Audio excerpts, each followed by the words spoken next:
और फोर्सेस का ही रिवीजन करवाऊंगा, समझ रहे हो? जितने भी डाउट्स हैं, कुछ भी है, सब लेके आना, अपन डील करेंगे।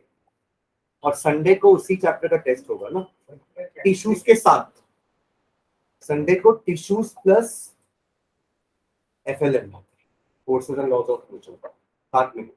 फोर्सेस लॉज ऑफ मोशन तो पहले ही पढ़ लिए, टिश्यूज आज पढ़ चुके हैं अपन, खत्म हो चुका है। तो 5 दिन है आप लोग के पास, it is more than enough 2 chapter पढ़ने के लिए, ठीक है? तो tissues and forces and laws of motion का टेस्ट रहेगा संडे को, फिक्स है ना? आज ही बता रहा हूँ मैं, और कोई मिस नहीं करेगा टेस्ट को। पृथ्वी, जतिन, अंशुल, टेस्ट देते नहीं हो आप लोग। कल को आपके पेरेंट्स आके पूछेंगे तो क्या बोलूंगा मैं? ये तो देते ही नहीं टेस्ट, वो बोलेंगे हमको क्यों नहीं पता है, क्या बोलूंगा फिर मैं? चलो, तो लास्ट क्लास में अपन टिश्यूज का पूरा थ्योरेटिकल पोर्शन कर लिए थे। क्वेश्चन आंसर्स देखते हैं, index question and exercise question.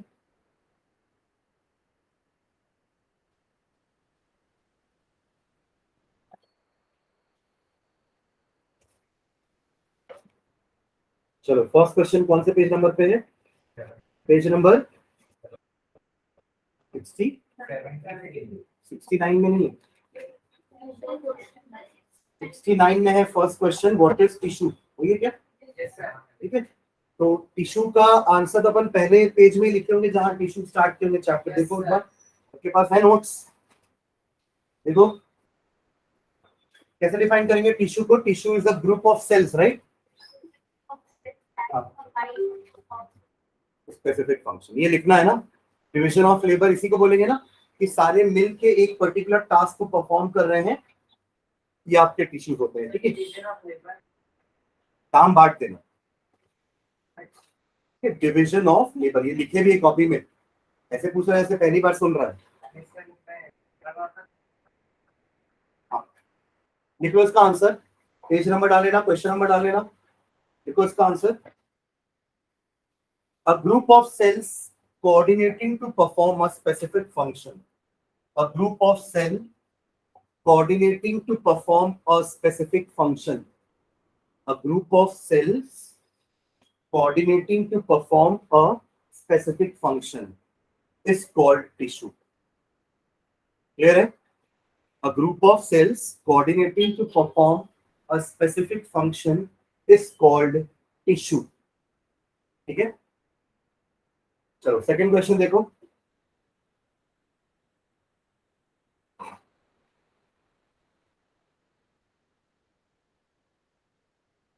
पढ़ो, सेकंड क्वेश्चन क्या है? What is the utility of tissues in multicellular organism? इस क्वेश्चन का मतलब क्या हुआ, पहले ये समझाओ मुझे।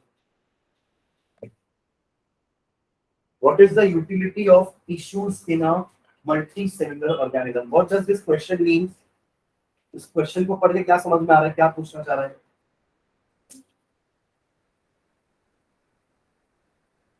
यूटिलिटी का मतलब क्या होता है? What do you mean by utility? Uses. हमारे बॉडी में टिश्यू का क्या क्या काम, क्या जरूरत पड़ी कि सेल्स को कंबाइन होकर टिश्यूज बनना पड़ा? सेल्स लेके भी तो काम कर सकते थे ना, क्यों ये ग्रुप में बन के टिश्यूज बन गए? क्वेश्चन क्लियर है सबको? इसका आंसर लिखना, वही डिवीजन ऑफ लेबर आएगा। दो चीजें हैं, हम एक काम को मल्टीपल सेल्स में बांट रहे हैं ताकि वो काम जल्दी हो और अच्छे एफिशिएंसी के साथ हो।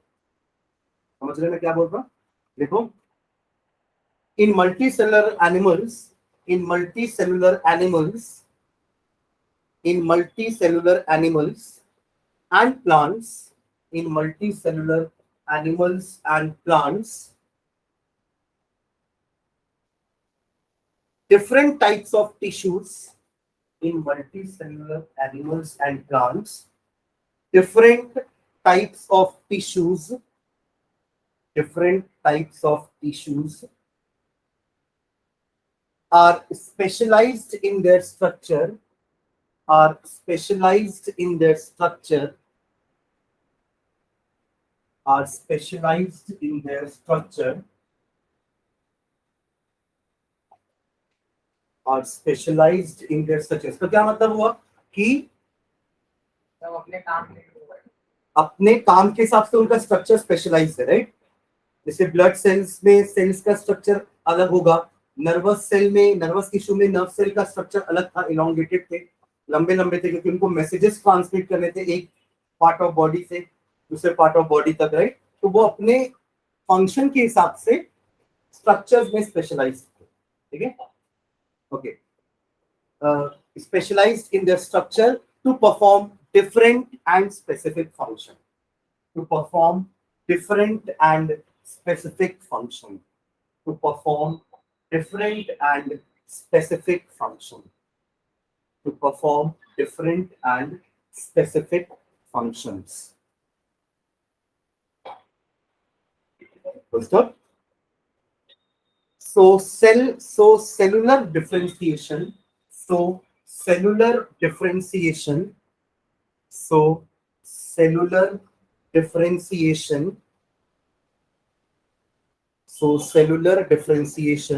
is associated with cellular differentiation is associated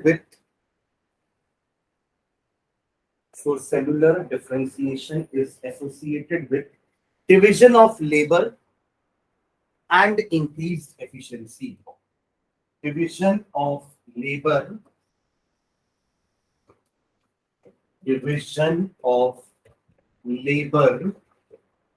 and increased efficiency. ये सेलुलर डिफरेंशिएशन का मतलब समझ आ गया? सेलुलर डिफरेंशिएशन जो लिखे सेल्स के रेस्पेक्ट में हमने बांट दिया ना अलग अलग, कि नर्व सेल इस टाइप का सेल है, आपके आरबीसीज अलग टाइप के सेल्स है। We have differentiated all type of cells. ऐसा नहीं कि हमारे बॉडी में पूरी बॉडी एक जैसे सेल्स की बनी हुई है। All cells are different from each other. समझ मैं क्या बोल रहा हूँ? एपिथेलियल टिश्यू में जो सेल्स होगा वो आपके कनेक्टिव टिश्यू के सेल से अलग होगा, उसका फंक्शन भी अलग होगा दोनों का। समझ में आ रहा है? कनेक्टिव टिश्यू का फंक्शन, उनके सेल्स का फंक्शन अलग है, मस्कुलर सेल्स का फंक्शन अलग है, एपिथेलियल सेल्स का फंक्शन अलग है, स्ट्रक्चर्स भी अलग अलग है। समझ रहे? फंक्शन अलग, स्ट्रक्चर भी अलग। समझ रहे? और वो अपने फंक्शन के हिसाब से उनका स्ट्रक्चर है, यानी उनका शेप है। समझ रहे? हमने जैसे कहीं में पढ़ा था कि इनके सेल्स में इंटरसेलुलर स्पेसेस नहीं होंगी, और कुछ में लिखते थे कि इंटरसेलुलर स्पेसेस होंगी। जहां जरूरत है उनके फंक्शन के हिसाब से वहां पे स्पेसेस हैं, जहां जरूरत नहीं, जैसे यहाँ पे सेल में स्पेस की जरूरत नहीं है, राइट। अगर यहाँ पे स्पेसेस होती तो हमारा कोई भी ऑब्जेक्ट सीधा हमारे बॉडी के अंदर ऐसे चले जाता। समझ रहे मैं क्या बोल रहा हूँ?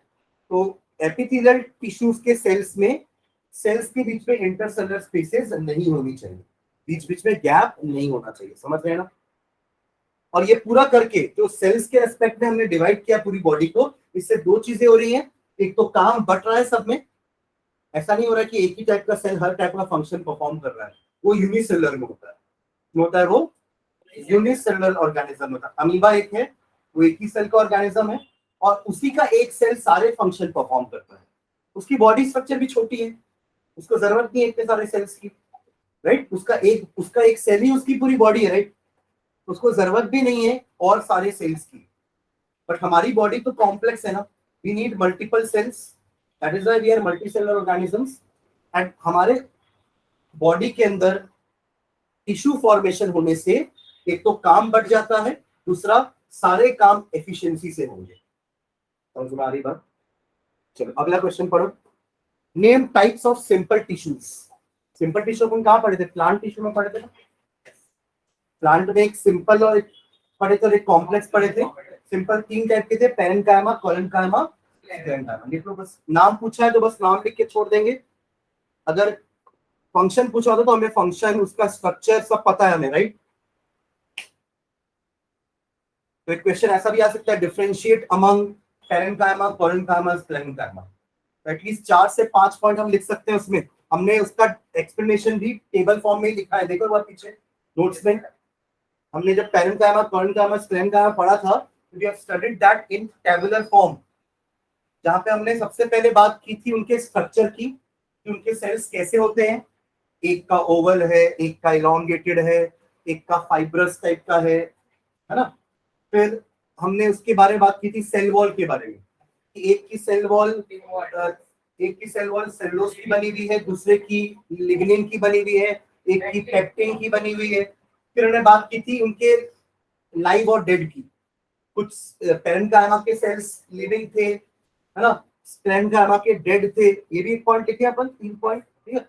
एक और पॉइंट लिखे वो कहाँ पे प्रेजेंट है, पेरेन्काइमा कहाँ प्रेजेंट होता है, कोलेनकाइमा कहाँ प्रेजेंट होता है, स्क्लेरेन्काइमा कहाँ प्रेजेंट होता है, और 5वां पॉइंट लिखे थे उनका function.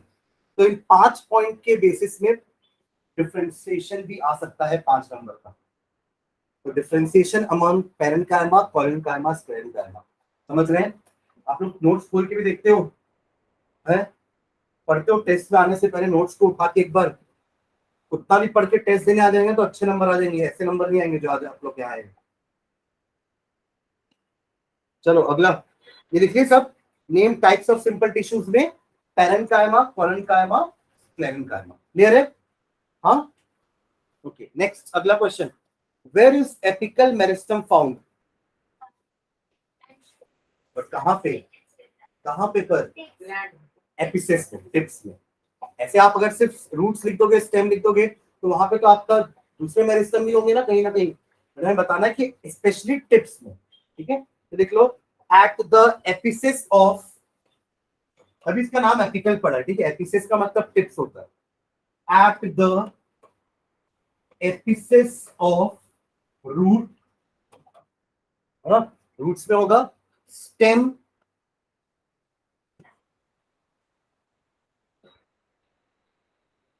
at the basis of root, stems, stem लिखो,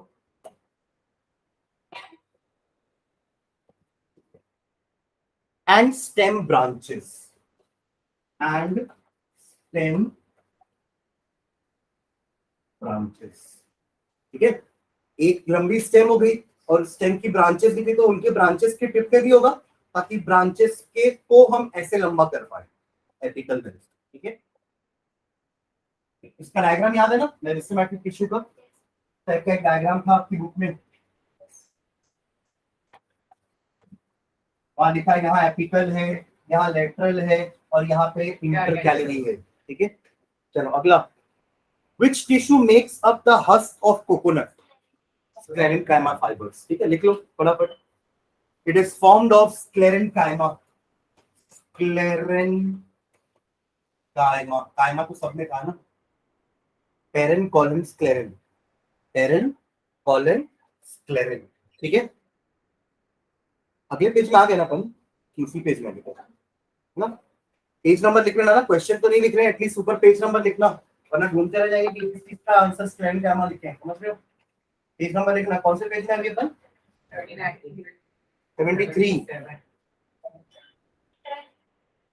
73 का तब एक एक बोल लो, 73, 74, 77। Next question, what are the constituents of phloem? 73 का फोर्थ क्वेश्चन, चारों सेल्स के नाम बताने हैं, sieve tube, companion, brackets, xylem का है, सीव ट्यूब, कंपेनियन, फिर एक पेरेन्काइमा और एक स्क्लेरेन्काइमा फाइबर, ठीक है, समझ रहे हैं? देखो बराबर चारों के नाम, sieve tube cells, sieve tube cells, second companion cells, third phloem parenchyma, and fourth phloem fibres या स्क्लेरेन्काइमा, ठीक है।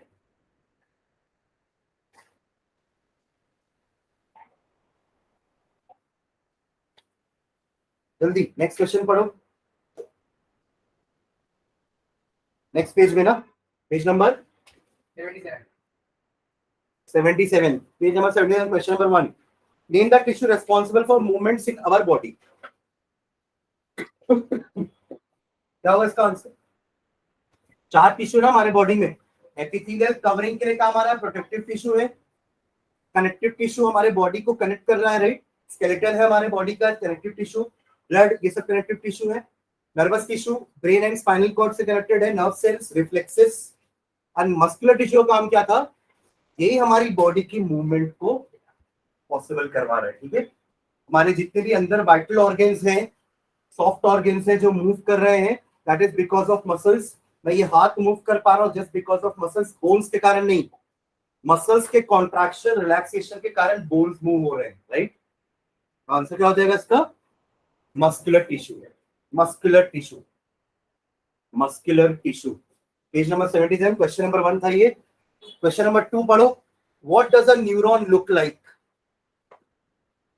Neuron hair like fibres type का दिखता है ना, इसे नर्व फाइबर भी बोलते हैं, उसको क्या बोलते हैं? Nerve fibre. देखो इसमें न्यूरॉन क्या है? अ neuron is the structural and functional unit of nervous system. A neuron is a neuron is a structural and functional unit of nervous system। Nervous system इसके बिना अधूरा है ना, कोई काम नहीं होगा आपके नर्वस सिस्टम में न्यूरॉन के बिना, क्योंकि यही है जो इंपल्स के फॉर्म में सिग्नल को आपके ब्रेन स्पाइनल कॉर्ड तक लेके जा रहा है। वरना ब्रेन और स्पाइनल कॉर्ड भी कोई काम नहीं हमारी बॉडी के अंदर, समझ रहे हैं? तो अ neuron is the structural and functional unit of nervous system, full stop। It looks like a long hair or thread like, it it looks like a long hair or thread like, it looks like a long hair or thread like, and is specialized for the conduction of, and is specialized for the conduction of, and is specialized for the conduction of, इसका काम क्या है अपन वो लिख रहे हैं ना, and is specialized for the function of, specialized word का मतलब समझ रहे हो ना? एक्सपर्ट। हाँ, वो उसका एक्सपर्ट है, वो उसके लिए स्पेशलाइज्ड है, समझ रहे हैं? जैसे ओपनिंग बैट्समैन को अपन लास्ट में नहीं भेजेंगे ना, वो हिटर नहीं है ना, हिटर को ही लास्ट में भेजेंगे, राइट। ओपनिंग बैट्समैन को सामने भेजेंगे क्योंकि उसको टेक्निक से खेलना आता है, तो वो उसके लिए स्पेशलाइज्ड है। समझ रहे हैं क्या बोल रहा हूँ मैं, है ना? तो स्पेशलाइज मतलब एक पर्टिकुलर टास्क के लिए वो बना है, स्पेशलाइज्ड, ठीक है, okay. And is specialised for the conduction of nerve impulses. Conduction का मतलब पास करना, किसको पास करेगा? Conduction of nerve impulses. Impulses electrical signal होते हैं ना, जो कि कम वोल्टेज के होते हैं, ज्यादा वोल्टेज के सिग्नल्स नहीं होंगे इलेक्ट्रिकल सिग्नल्स, वो इलेक्ट्रिकल इंपल्सेस। चलो नेक्स्ट क्वेश्चन। हाँ,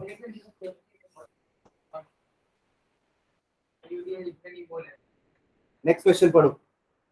हाँ, लिख दे रहा, एक ही लाइन तो लिखे हैं।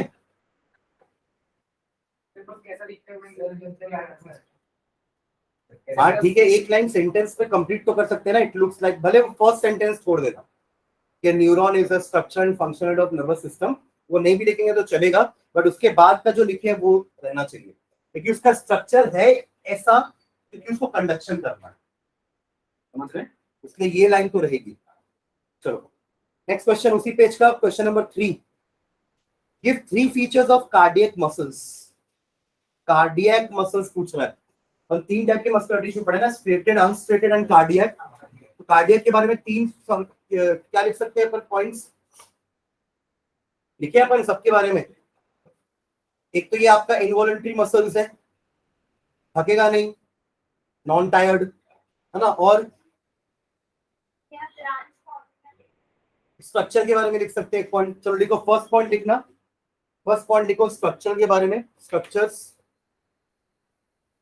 The cells are small sized cylindrical, the cells are small sized cylindrical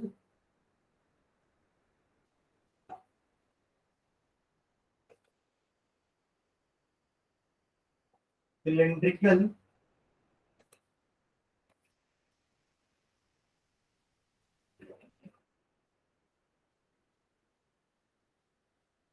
comma uninucleate, uninucleate, uninucleate and branched।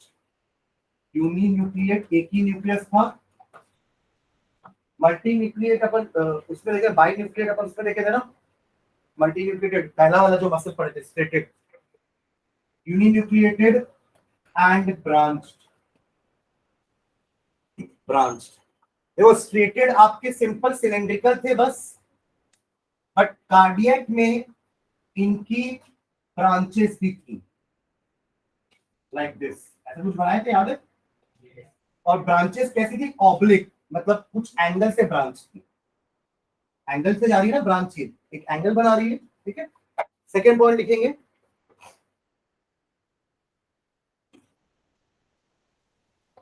these are interconnected by oblique bridges, these are interconnected by oblique bridges। सारे branches आपस में कैसे connected है? Bridge से, but वो कैसे type के bridge है? ऑब्लिक ब्रिज, ठीक है।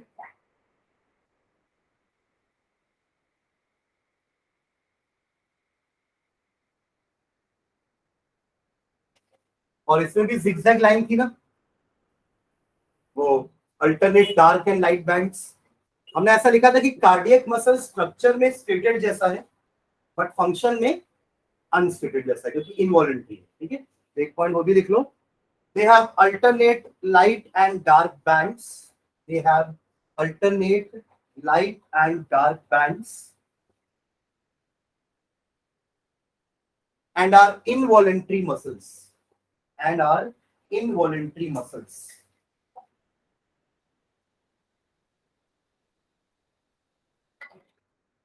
and are involuntary muscles, ठीक है। चलो लास्ट क्वेश्चन आपके उसका इंडेक्स क्वेश्चन का लास्ट क्वेश्चन है, what are the function of areolar tissue?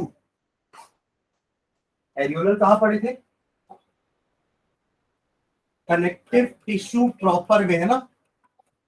Connective tissue में अपन जो एक लिखे थे कनेक्टिव टिश्यू प्रॉपर, जिसमें अपन लिखे थे सॉफ्ट मैट्रिक्स होगा, उसमें एरियोलर पढ़ते थे, adipose, tendon and ligament. Areolar में अपन लिखे थे पैकिंग टिश्यू है, बाइंडिंग टिश्यू है बिटवीन द ऑर्गन्स, ठीक है। देखो उसका answer, it acts as binding tissue, it acts as binding tissue, it acts as binding tissue between the organs between the organs, comma, act as packing tissue, act as packing tissue, act as packing tissue as it fills the spaces between, as it fills the spaces between, as it fills the spaces between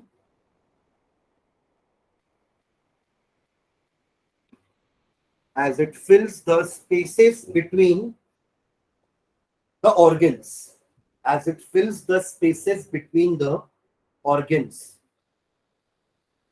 comma, support internal organs, support internal organs, support internal organs, support internal organs, and helps in repair of the tissues, and helps in repair of the tissues, and helps in repair of the tissues, and helps in repair of the tissues, ठीक है।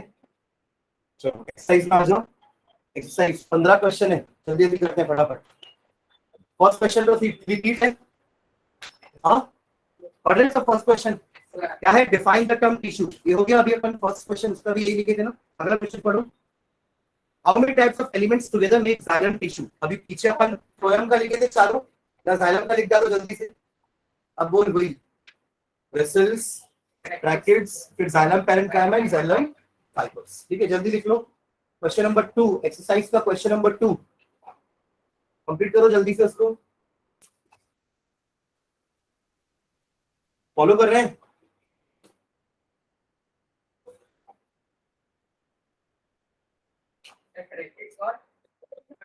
Vessel, पहला vessel है, vessel ज्यादा important है, ठीक है। हाँ, फिर जाइलम का पैरेन्काइमा होगा, xylem parenchyma and xylem fibres या स्क्लेरेन्काइमा, ठीक है। चलो अगला क्वेश्चन पढ़ो, second sorry third. How are simple tissue different from complex, ये भी पढ़ेंगे। Same type of cells. The key complex tissues are made up of different kind of cells. Yes, example xylem phloem है, complex example क्या है, xylem phloem, और simple के example तो लिखिए parenchyma, parenchyma, sclerenchyma, लिखिए उसका जल्दी से नीचे definition. A simple tissue is a group of cells.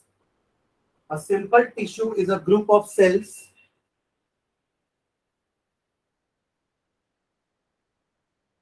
a simple tissue is a दोनों ही group of cells है ना. A simple tissue is a group of cells similar in form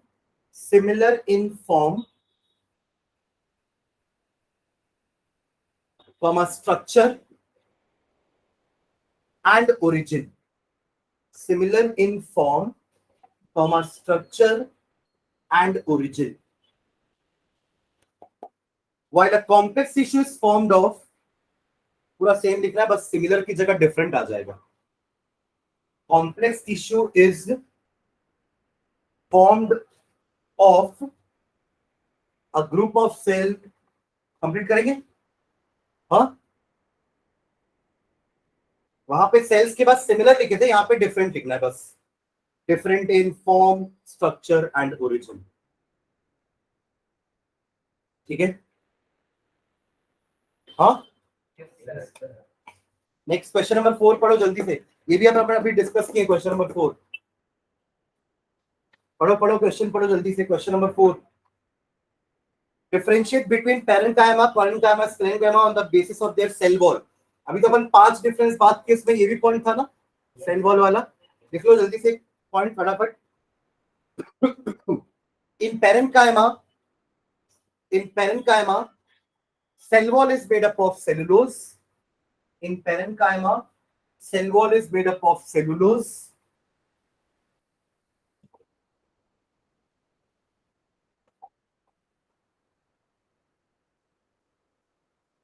ठीक है. In parenchyma,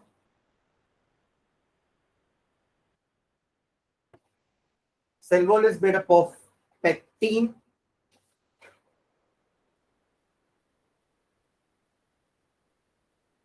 And in sclerenchyma,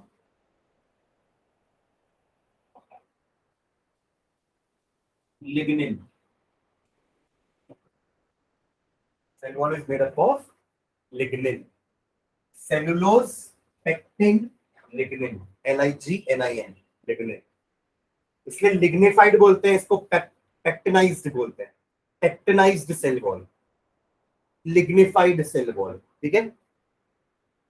चलो अगला question जल्दी. Question number 5.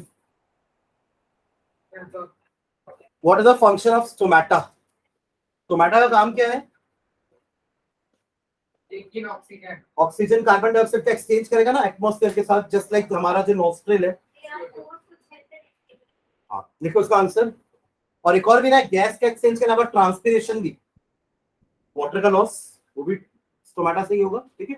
देखो first point, help in intake of CO2.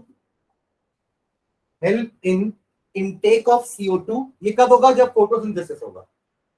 Photosynthesis के समय वो CO2 लेते हैं ना, रात के समय वो ऑक्सीजन लेते हैं, बट दिन में तो वो CO2 लेते हैं. तो help in intake of CO2 for photosynthesis. Help in intake of CO2. Help in intake of CO2 for photosynthesis and release of oxygen.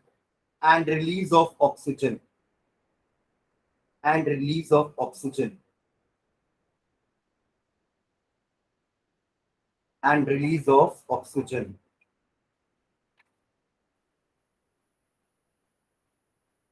Okay, second point, help in loss of water vapor. Help in loss of water vapor. Help in loss of water vapor called transpiration. Called transpiration. Okay? Called transpiration.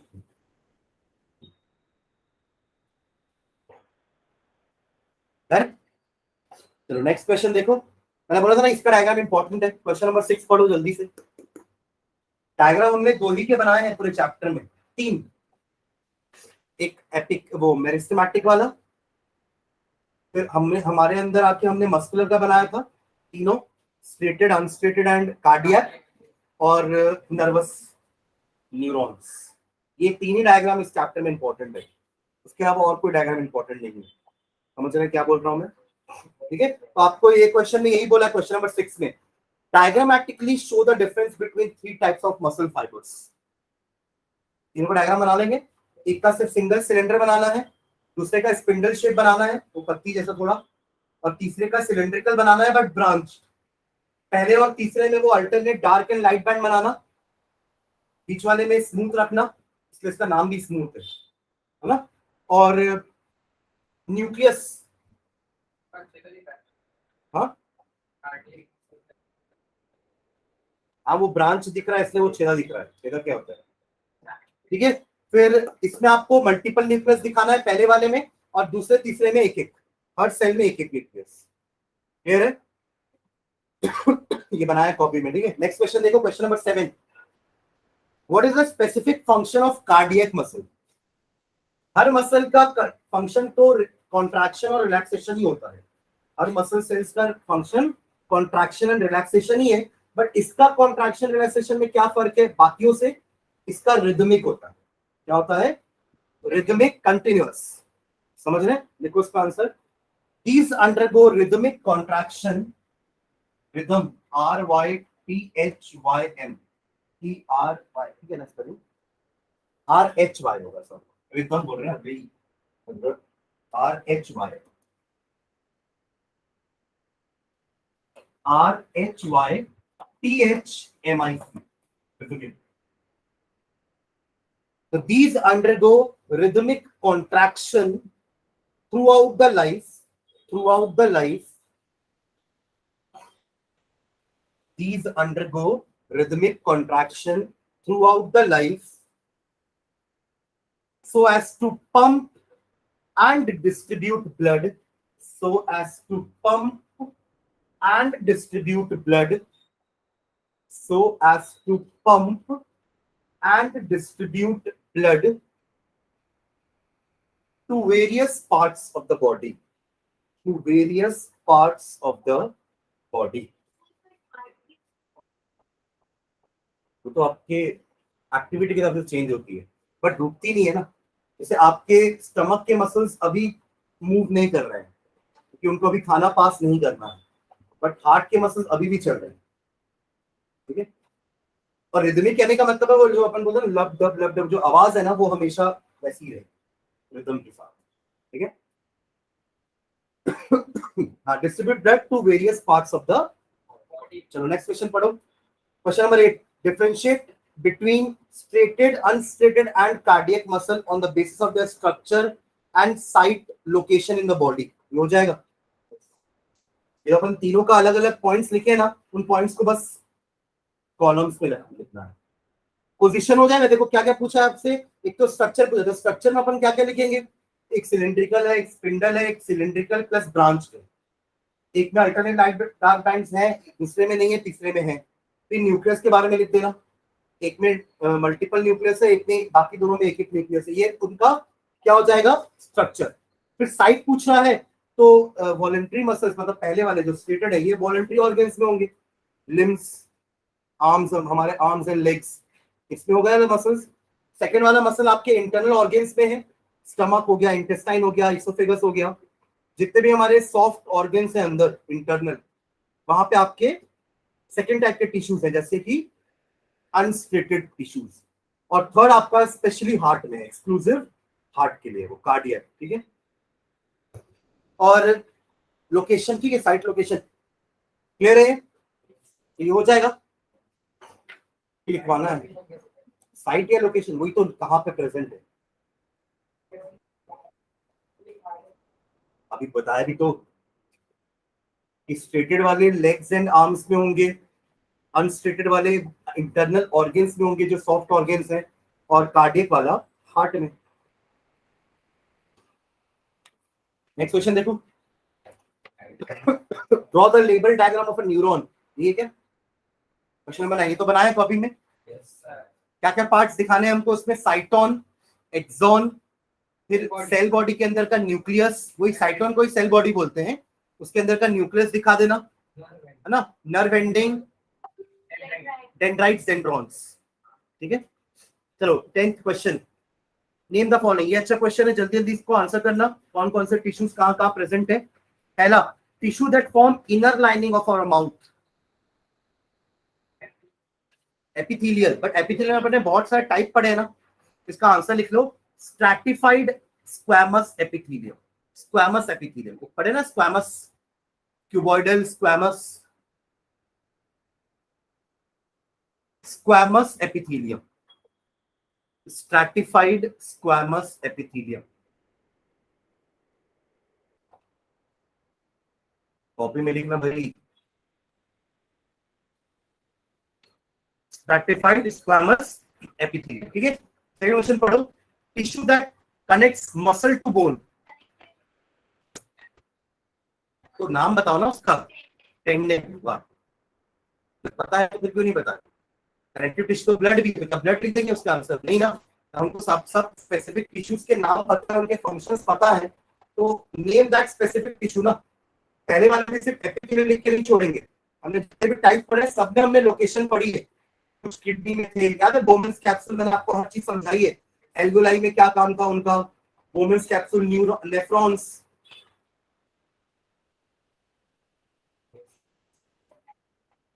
हाँ, फिर ciliated वाले के लिए बताया था, fallopian tube बना के दिखाया था कि वहां पे हेयर्स होंगे तो वो एग को ले जाने में काम आएंगे। मैंने हर ऑर्गन के फंक्शन बताए आपको, क्योंकि आप एल्वियोलाई पहली बार सुने थे, आप लोगों ने नेफ्रॉन पहली बार सुना था। Next, tissue that transport food in plants, ठीक है, वेस्कुलर टिश्यू नहीं लिखेंगे। Tissue that stores fat in our body,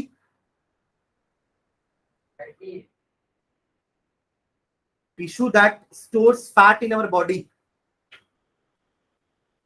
adipose tissue. पहली बार सुन रहे नाम, वहां लिखे भी एडिपोस की एक्सप्लेनेशन में कि it is the storehouse of fat and protein. Connective tissue whose matrix is fluid, blood. Lymph भी लिख सकते हैं, ब्लड लिखना पड़े, ठीक है, ब्लड।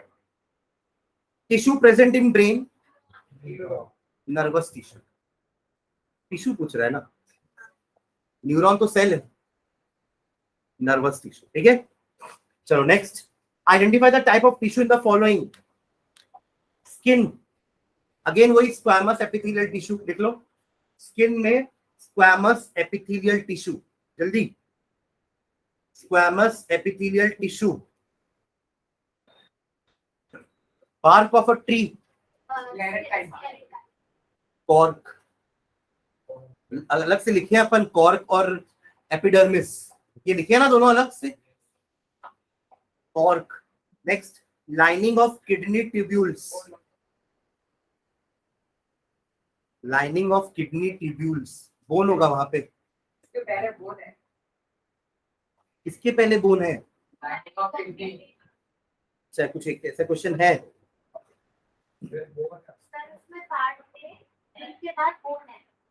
बार्क ऑफ ट्री के बाद बोन लिखा हुआ है, तो identify the type of tissue. Bone तो अपने आप में टिश्यू है,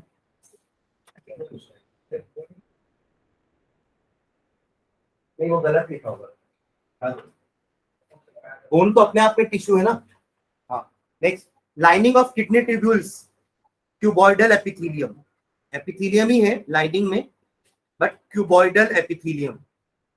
ये पढ़ोगे एक एक करके सारे टिश्यूज के बारे में तो याद आएगा। वेस्कुलर बंडल, अरे कहाँ क्या है इसमें बारे, वेस्कुलर बंडल में कौन से टिश्यू है? Xylem and phloem, xylem and phloem, xylem and phloem. ठीक है, चलो नेक्स्ट क्वेश्चन देखो, क्वेश्चन नंबर 12 ना। Name the regions in which parenchyma tissue is present. अपन लिखे थे सॉफ्टर पार्ट्स ऑफ प्लांट, है ना। देखो, it is present in softer parts parts of plants. It is present in softer parts of plants.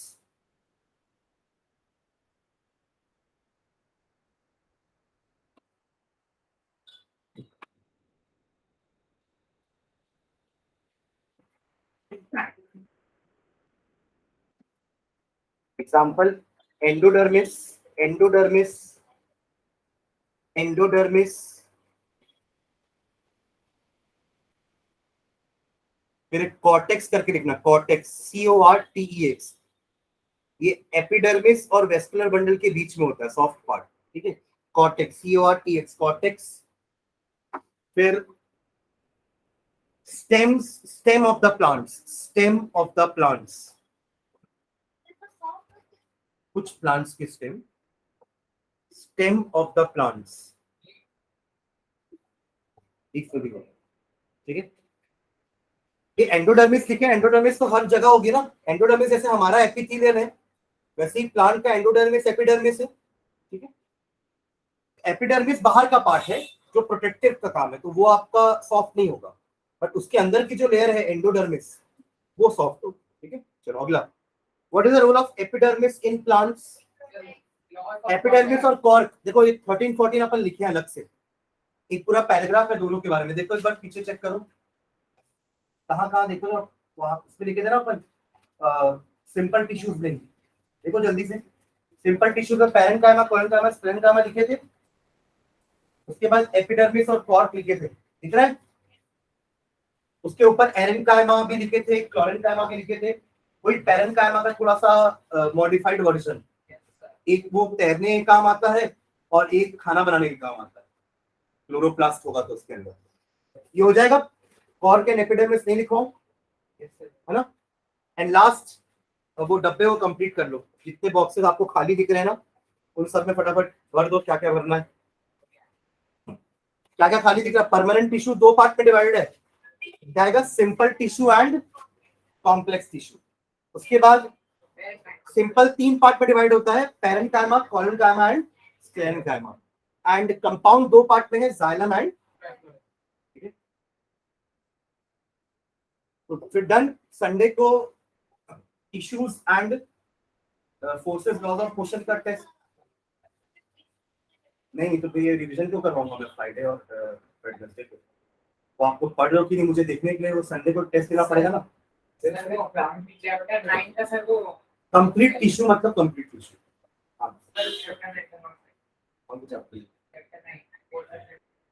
अभी आ रहा ना, रिवीजन करवा रहा हूँ तो नोट्स दे दूंगा, ठीक है। तो संडे को ये दोनों चैप्टर का टेस्ट रहेगा एंड वेडनेसडे फ्राइडे हम forces and laws of motion को रिवाइज करेंगे। तो जो भी डाउट्स है किसी को इन दोनों चैप्टर में, तो डाउट